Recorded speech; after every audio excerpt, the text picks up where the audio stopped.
Ahora tenemos que platicar de El tiempo que tenemos, We Live in Time. Esta película que nos la estuvieron anunciando muchísimo porque tiene a Florence Pugh y a Andrew Garfield como protagonistas, y que es una de esas historias de amor que, si te gustan las historias de amor tipo Elizabethtown, About Time, Before Sunrise, etcétera, etcétera, etcétera, probablemente desde que viste el tráiler dijiste: quiero verla, quiero saber de qué se trata, quiero saber más o menos de qué va. Como un poquito de antecedentes, sí, pues dirigida por John Crowley, que es el mismo director de Brooklyn, es un director irlandés, y es una producción ejecutiva de Benedict Cumberbatch. Cuando yo la estaba viendo en el cine, me quedo siempre a ver los créditos, veo que sale su nombre y dije: un momento, ¿qué está pasando aquí? ¿Qué hizo Benedict Cumberbatch en esta cinta? Pues sí, fue el productor ejecutivo. Una película que cuando yo la quise ver, cuando yo entré a la sala, y entré con todas estas ganas hasta de querer terminar llorando. ¿Por qué? Porque me gustan este tipo de películas. Me encanta Before Sunrise, me encanta About Time, y quise sentir lo mismo, quise sentir el mismo sentimiento, y tal vez ahí les quiero dar como una pequeña advertencia: no lo hagan, porque van a ir con unas expectativas en las que tal vez la película no los vaya a complacer del todo. Vamos con una pequeña sinopsis antes de comenzar con esta crítica. La cinta nos cuenta la historia de Almond y Tobias, una pareja que a lo largo de su relación viven obstáculos distintos que los hacen unirse cada vez más y formar una familia. Todo cambia cuando un extraño cáncer afecta a Almond, que trabaja como chef en un prestigioso restaurante, por lo que todo comienza a tambalearse, mientras ambos recuerdan el motivo por el cual están unidos y las peripecias que los llevaron hasta este momento. Si algo tienen bonito estas películas es que no necesariamente son sumamente complicadas, al contrario, son muy mundanas. Es algo que podría pasarle a cualquier persona, o que hemos escuchado el relato de: híjole, es que yo tengo un amigo que se casó y su esposa le pasó tal cosa, o al revés, y tuvieron que salir de ahí de obstáculos, etcétera, etcétera. Eso es tal vez lo que hace muchísimo más vívido y más cercano este guión a la gente.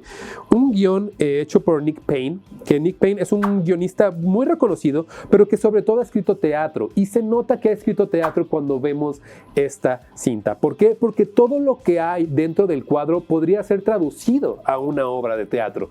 No es que no haya cuadros externos, los hay muchísimos, pero creo que todo podría llevarse como una traducción tal cual, calcada hacia el teatro, lo cual no me parece un error. Es estas películas que sí duran un poquito más de lo normal, duran un poco más de 2 horas, pero que te hacen más ligera la vida y la trama y la forma, de que no necesariamente es lineal la forma en la que nos están contando esto. De hecho, no es lineal, van saltando de tiempo en tiempo sin cliché raro de poner hace 5 años, hace 6 años. Afortunadamente no lo hacen, y como no caen estos convencionalismos, los pocos clichés o los muchos que puedas llegar a encontrar dentro de la cinta no terminan por caer tan gordos. Es una poética dentro del guión que, si sabes entenderlo, te puede llegar a encantar mucho.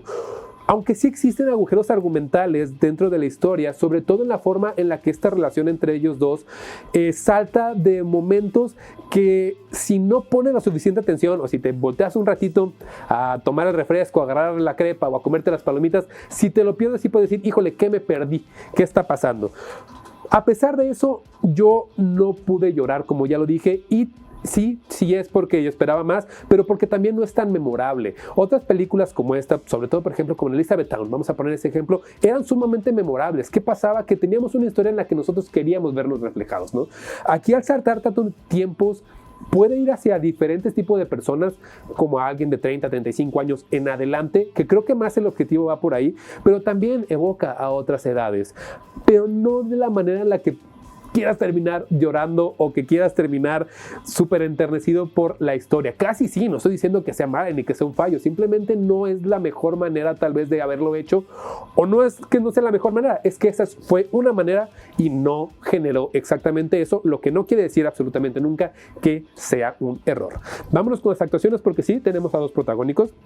Andrew Garfield, Florence Pugh, lo hacen bastante bien los dos, aunque sobre todo Florence Pugh para mí se lleva la cinta. ¿Por qué? Porque la forma en la que está escrito su personaje tiene muchísima más devolución, porque ella es en la que recae toda la historia, es la que tiene este padecimiento extraño, un cáncer ahí medio extraño, y que no es que busque curarse, al contrario, ella busca que su vida tenga un valor. Ella tiene muchísimo más peso en la historia, y aparte hay 2, 3 escenas en las que, híjole, casi muestran un parto tal cual en pantalla, y la forma en la que Florence Pugh lo hace me parece sumamente increíble.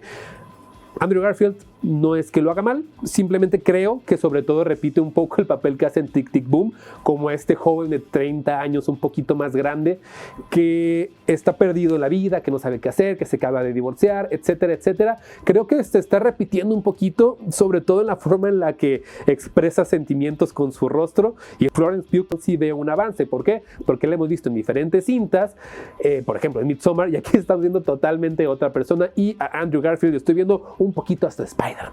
No estoy diciendo que sea el mismo, pero es un adolescente atormentado, un adulto atormentado después, que no lo hace de la manera como más correcta. La dirección es una dirección bastante normalita, que hace sentido con la trama, pero nada fuera de lo común. La cámara se pone en algún sitio, las cosas funcionan por como deben de funcionar, no es muy arriesgada, no es, lo vuelvo a lo mismo, nada memorable, salvo algunas partes como lo que ya dijimos de ese parto, o una escena que hay en una carretera en la que ellos están parados por horas y ella tiene que ir a llegar a dar a luz. Eso es interesante la forma en la que lo resuelven, pero no hay tanto avance, no es tan arriesgado, y tampoco es que esté buscando. ¿Por qué? Porque la historia es un poco básica, y al ser básica no va más allá, no estamos esperando otra cosa. La fotografía de Stuart Bentley, él estuvo encargado de 2 capítulos de Black Mirror. Si vamos a recordar uno, que es en el que sale este chico que salía en Breaking Bad, ese de Beyond the Sea, no me acuerdo cómo se llama, Aaron Paul Walker, si mal no me acuerdo, si los dije mal y discúlpenlo, pero bueno, sí, él sabe encuadrar muy bien lo atemporal que es la historia, y aparte nos centra en un Inglaterra muy moderno, pero frío, que también tiene que ver con los personajes, y poco a poco se va comiendo mucho a la historia. Todo el panorama se come a la historia, a pesar de que esto parecería teatro. Lo hace bien, pero vuelvo a lo mismo. Nada memorable. Antes de irnos con una calificación, vamos con la música, porque es de Bryce Dessner, que Bryce Dessner es un compositor y guitarrista, que es el guitarrista de The National, una banda que si no han escuchado, les recomiendo muchísimo que le den un clavadito, porque son bastante buenos. Y ha hecho aparte música para otras películas. Hizo la música junto con otros compositores para El Renacido. Entonces, ¿qué decimos? Que estuvo por ahí trabajando con un ganador al Oscar, y que sabe lo que hace, y aquí lo hace bastante bien. Si te centras a escuchar la música, es algo que poco a poco te va acompañando y hace las cosas muchísimo más enternecedoras, y que lo poco memorable que podrían hacer ciertas cosas, esto lo hace un poquito más memorable de lo que no pudo hacer la fotografía, la dirección y la historia, etcétera.